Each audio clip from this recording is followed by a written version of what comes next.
오늘 설교의 제목을 깨어있으라라는 말씀인데요. 같이 한번 읽어보겠습니다. 깨어있으라, 깨어있으라. 모든 목사님들이 그렇겠지만 설교를 준비하고 또 주일을 준비하고 잠자리에 들기 전에 어떤 설교를 할 것인가 대충 이렇게 구상을 하고 이렇게 묵상을 하고 있거든요. 깨어있으라라는 거, 잠자리 들어야 되는데 제가 사실 어저께 한잠도 못 잤어요. 깨어있으라. 그래서 별로 좋은 주제가 아닌 것 같아요. 휴가 기간에도 마찬가지입니다. 12월 첫날 내가 8주 만에 9주 만에 하는데 해필 설교 제목이 깨어있으라 그렇게 해가지고 즐거운 시간을 아주 가족과 함께 잘 보냈고요. 여러분에게 소개하지 못한 제가 8번의 아주 짧은 글들과 사진을 여러분에게 혹은 교회 홈페이지에 올렸었는데 사실은 감사함도 많고 또 즐거운 시간을 보냈지만 깨어있으라 하는 생각을 계속 하니까 잠도 설치고요, 걱정도 많고 염려가 많았던 그러한 시간이었습니다. 터키라는 곳을 여행을 했었습니다. 기독교 여행은 아니었는데 그래도 갑바도기아, 에베소 여러 지역들이 있으면서 믿음을 지킨 그들의 신앙과 가치를 참 소중하게 생각하는, 되돌아보는 바울 사도의 걸음걸음이 이렇게 멀었겠구나 하는 생각을 많이 했었고요. 나머지 시간은 아이들과 함께 이곳저곳을 다니기도 하고 또 저 혼자 시간을 보내기도 하고 그렇게 즐겁게 보냈었습니다. 대림절 첫날 깨어있으라라고 주님이 말씀하셨는데 이 마가복음 13장은 예수님의 마지막 설교 가르침입니다. 예루살렘 성전이 무너질 것과 재난의 징조에 대해서 예수님께서 말씀하셨고 특별히 그리스도의 초림이 아닌 재림, 그 재림에 대하여 아무도 모르게 도적같이 그날이 올 것이다라고 그렇게 말씀하셨습니다. 그러면서 예수님은 무화과 나무의 비유를 통해서 너희들이 배우라 그렇게 말씀하세요. 가지가 연해지고 잎사귀를 내면 여름이 가까운 줄 알고 있지 않겠느냐? 이것이 자연의 법칙인 것처럼 너의 여러 환경과 상황 속에서 하나님의 뜻이 어디에 있는지를 살펴보라는 것입니다. 봄, 여름, 가을, 겨울이 있지요. 생로병사가 있듯이 이 자연의 질서와 법칙처럼 우리 인간에게 향한 하나님의 계획 또 뜻하심이 있음을 기억하라고, 그날을 준비하라고 말씀하셨는데 베드로와 야고보와 요한과 안드레가 조용히 물어본 거예요. 예수님, 그때가 언제지요? 그때를 좀 알려주십시오. 그렇게 물어보니까 무슨 징조가 있습니까? 이렇게 물어보니까 사람들로부터 미혹을 받지 말아라. 내가 그다 하는 거짓 선지자, 거짓 가르침들이 횡행할 것인데 아니다. 너희는 삼가라. 내가 모든 일을 너희에게 미리 말했다. 라고 그렇게 말씀하시면서 이 하나님의 말씀, 이 무화과 나무의 비유를 통해서 읽고 깨달아라 라고 명령하고 있습니다. 아직 끝이 아니니까 너희들이 주의를 기울이라고 그렇게 말씀하셨습니다.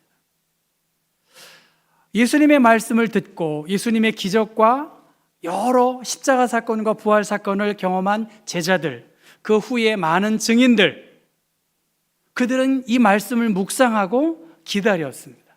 주님의 재림을 기다렸습니다.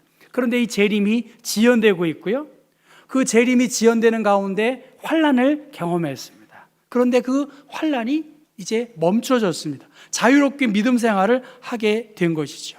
점점 긴장이 늦추어지기 시작해서 그리스도인들이 무엇을 믿는지, 왜 살고 있는지에 대한 방향과 목적의식을 잃어버리고 있었습니다. 이것에 대해서 예수님은 예언하신 말씀처럼 주의해라, 깨어있으라, 호련히 와서 너희가 자는 것을 보지 않도록 주의하라고 그렇게 말씀하셨습니다. 목회도 그렇고 믿음 생활도 그렇고 정말 우리가 예수 믿는 것이 너무나 좋다면 누군가에게 전해야 되겠죠. 너무나 이 일이 영광스럽고 기쁜 일이라면 목사가 대벌하고 이렇게 권면해야 되겠죠. 여러분 어떻습니까? 눈이 많이 왔고 눈 때문에 이렇게 하중을 못 이겨서 나무가 이렇게 부러지고 있지 않습니까? 우리의 믿음 생활 너무 무겁지 않은가? 너무 힘들지 않은가? 솔직히 목회도 하면 할수록 쉽지 않은 것 같더라고요. 제가 보니까 장로님들도 그렇고 믿음 생활도 그렇고 걱정과 염려는 많은데 그렇게 걱정과 염려 많은 그 하나님을 믿음 생활을 누구에게 전할 수 있겠을까? 너무나 힘들고 어렵다라고 이야기합니다. 솔직히 제가 여러분들에게 보내드린 사진, 글, 아이들이 함께 하니까 제가 기뻤던 거죠. 그런데 돌아가서 생각해 볼 여러 가지 일들을 보면 사실은 염려가 많은 것 사실이었습니다. 믿음 생활, 하나님 보시기에 정말 아름답게 행복하게 기쁘게 생활하고 있는가? 하나님이 나에게 향한 계획을 알면서 하나님을 의식하고 하나님의 구원의 역사하심들을 인정하면서 살아간다면, 생명의 역사와 구원의 기쁨을 내가 누리고 살아간다면 뭔가 해결책이 있을 텐데 지나치게 염려하고 걱정하고 근심하고 있어요. 8주간의 저의 시간들은 너무나 기뻤고 감사했지만 염려와 걱정이 많았던 것이 사실이었습니다.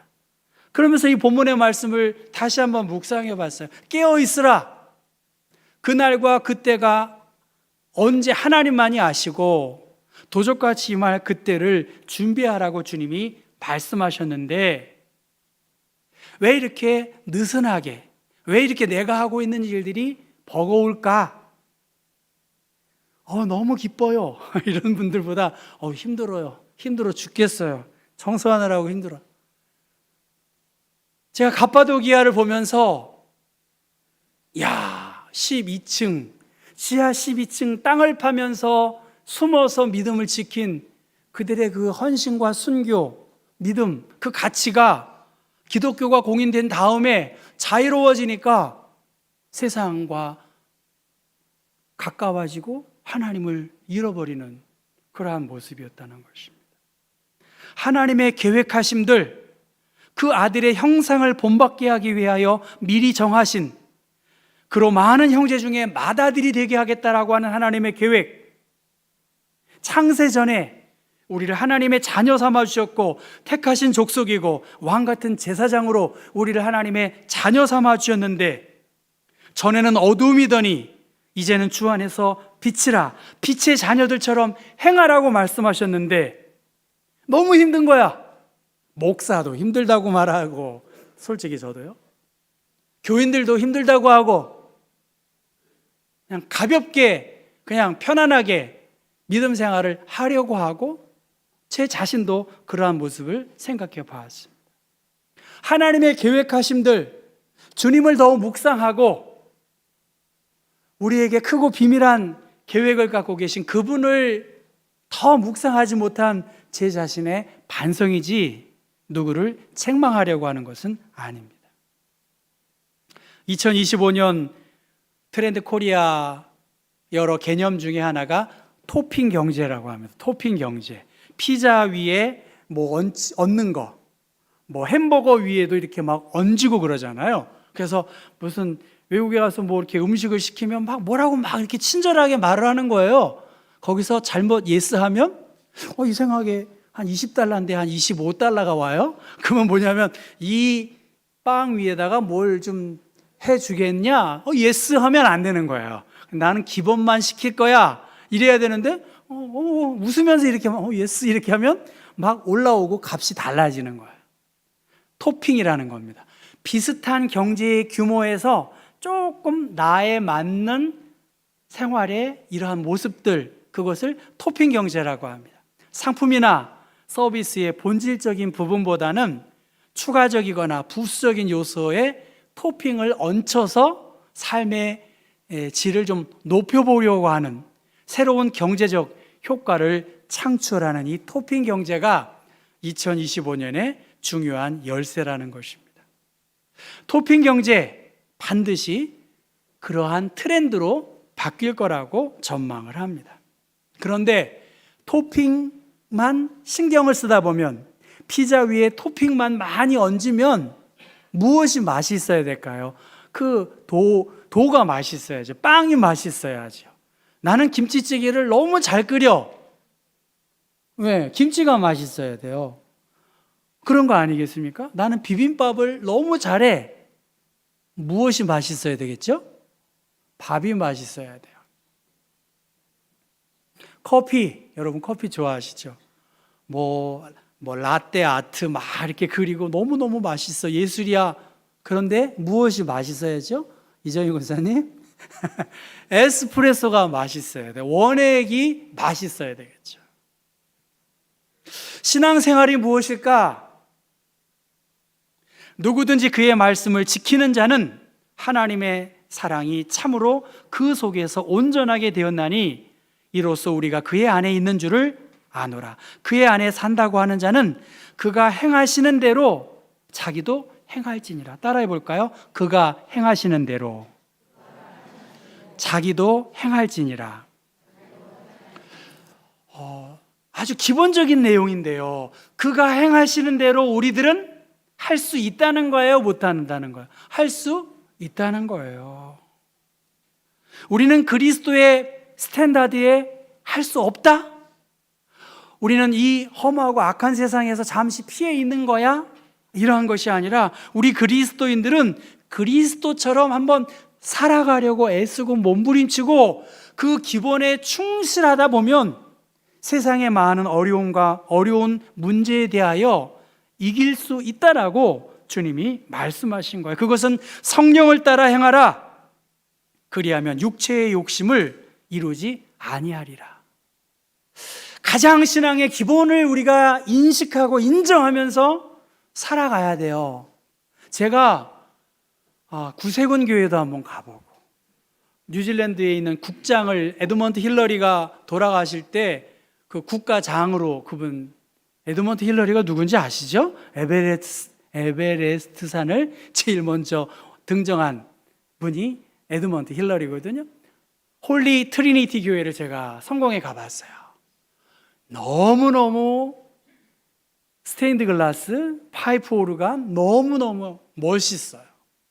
근데 예배당에 10분의 1도 없어요.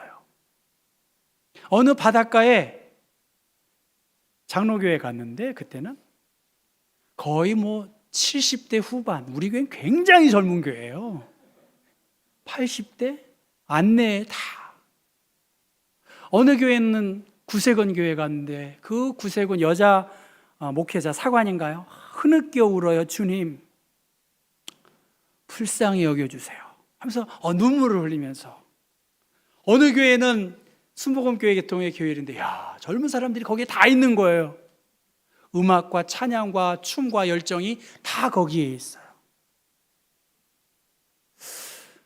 어느 교회든 제가 크고 적음을 말하는 것이 아니라 그 교회 안에 예배가 있고 말씀이 있고 성례전이 있고 성도의 교제가 있으니까 그들 가운데 기쁨이 있다는 거예요. 누가 이 일을 해? 우리 교회는 아닐 것 같은데 누가 이 일을 해 하면서 마지못해 하는 그런 현실이 있다는 거죠. 저는 기쁨으로 하나님을 예배하고 섬기는다면 그것이 많은 사람이든 적은 사람이든 전통교회든 기존 교회든 현대의 교회든 무엇이 문제일까? 성령을 따라 행하고 기본에 충실한 믿음 생활을 하고 있는가? 오늘 34절의 말씀, 사람이 집을 떠나 타국으로 갈 때에 그 종들에게 고난을 주었다는 거예요. 각각 사물을 맡기며 문지기에게 깨어 있으라고 명하고 있어요. 여러분, 종들에게 고난을 주었다는 거예요. 여러분에게, 저에게 주님께서 왕 같은 제사장으로 고난을 주셨어요. 권한을 주셨어요. 그리고 그 일을 감당할 수 있다라고 주님이 말씀하셨습니다. 마음이 무거울 수 있습니다. 찾아갈 길이 너무나 어려운 것이 사실입니다. 근데 어려운 일이 없을 때는 아무도 없었어요. 저는 유쾌함 가운데에서 기쁨과 감사함으로 내가 먼저 예배자의 자리에 서야 되지 않겠는가라고 하는 생각을 참 많이 했습니다. 보여진 현상, 어려운 일들, 통계, 언제 우리에게 희망과 기쁨을 주었습니까?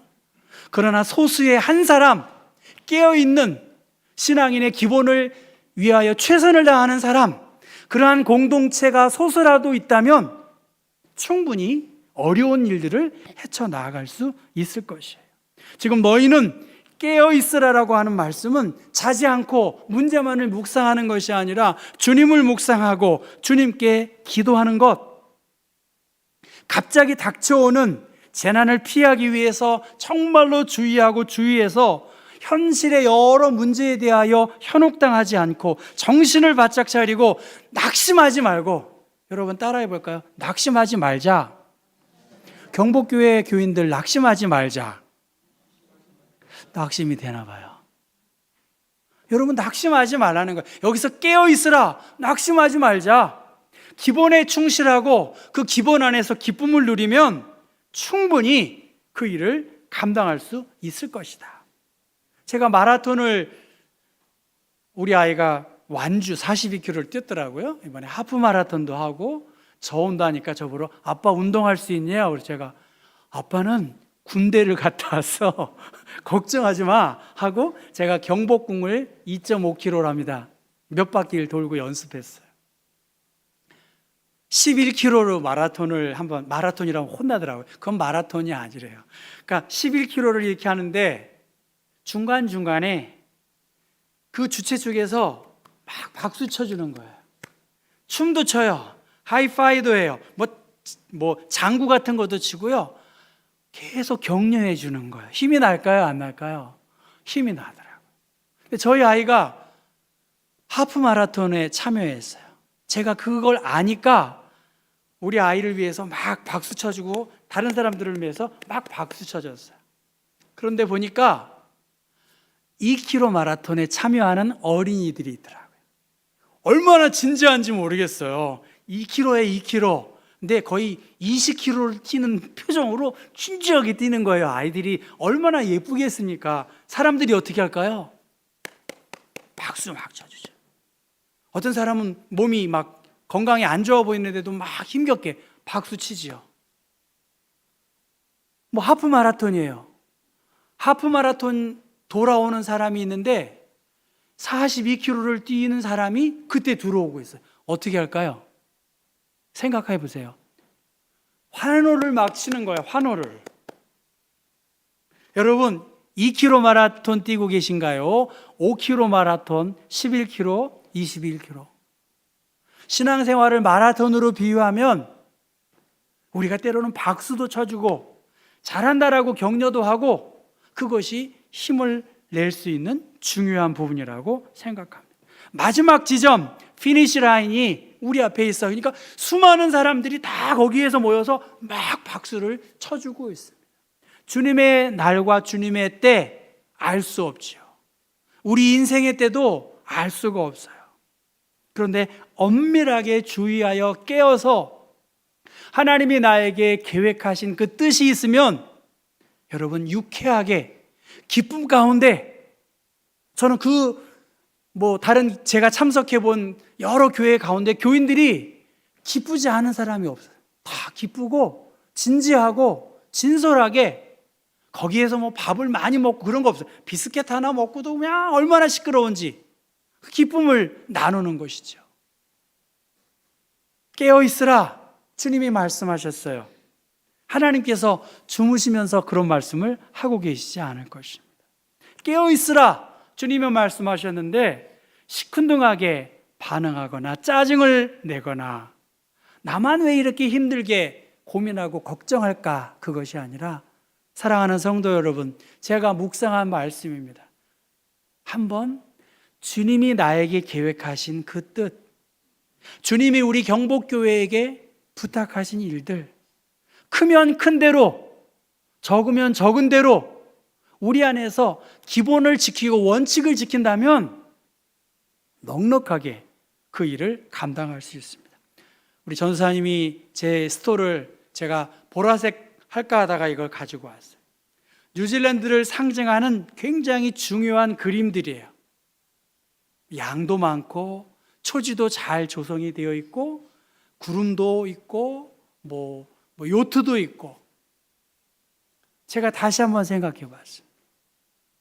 그러면 뉴질랜드는 처음부터 그렇게 지상 낙원처럼 아름다운 나라였을까요? 아니에요. 영국의 사람들이 이주해서 정착해서 그 산을 벌목하고 초지를 일군 거예요. 거의 100m 넘는 그 스프링클러를 막 계속해서 물 주는 거예요. 그냥 아름다운 나라가 된 게 아니에요. 그냥 놔둬? 아니에요. 끊임없이 그들은 근면하게 지켰는데 그 가장 큰 힘은 무엇일까? 신앙 공동체였습니다. 이번에 제가 혼자 이렇게 보면서 제 짧은 영어로 읽어보고 그런 뜻이구나. 곳곳에 믿음의 사람들이 소망을 가지고 개척을 하고 모험을 하고 도전을 해서 초지도 만들고 건물을 세운 것이죠. 더니든이라고 하는 오타고 지역에 제가 한 3-4번 갔는데 이번에 혼자 갔습니다. 그 교회, 장로교회가 가장 높이 십자가 종탑이 솟아 있는데 말이죠. 종을 한번 봤어요. 스코틀랜드인지 어딘지 거기에서 기증한 종인데 그 종에는 time is short. 시간이 짧다는 거죠. 근데 예배 시간마다 그 종을 쳤고 그 지역에 다 장로교인들이, 장로교도들이 그 지역에 살고 있었기 때문에 적절한 때에, 필요한 때에 종을 치는 그러한 용도로 사용되었다라고 그렇게 말하고 있습니다. 아름다운 것 그냥 되어지지 않습니다. 수많은 개척자들, 수많은 정착자들, 수많은 중국인들이 그것을 광산을 찾고 여러 일들을 했다는 것이죠. 저는 종을 보면서 지금은 그냥 문화재로 남아있는 그 종이겠지만 우리 경복교회에 종을 쳐야 되겠다. 잠자고 피곤하고 지쳐있는 분들에게 정말 은은한 종소리. 저희 사택에서도 아마 절에서 새벽 그 종이 쳐져요. 막 기독교에서 치면 난리 났을 거예요. 너무나 힘들게만 생활하지 말자는 것입니다. 나만 이 어려움과 고통 당한다라고 생각할 부분이 아니다. 주님이 깨어 기도하는 사람의 모든 것을 다 알고 계세요. 저는 틀릴 수 있겠지만 80-90%는 힘쓰고 애쓰시는 분들 제가 깊이 감사하고 제가 알아요. 하물며 하나님이 모르시겠냐는 거예요.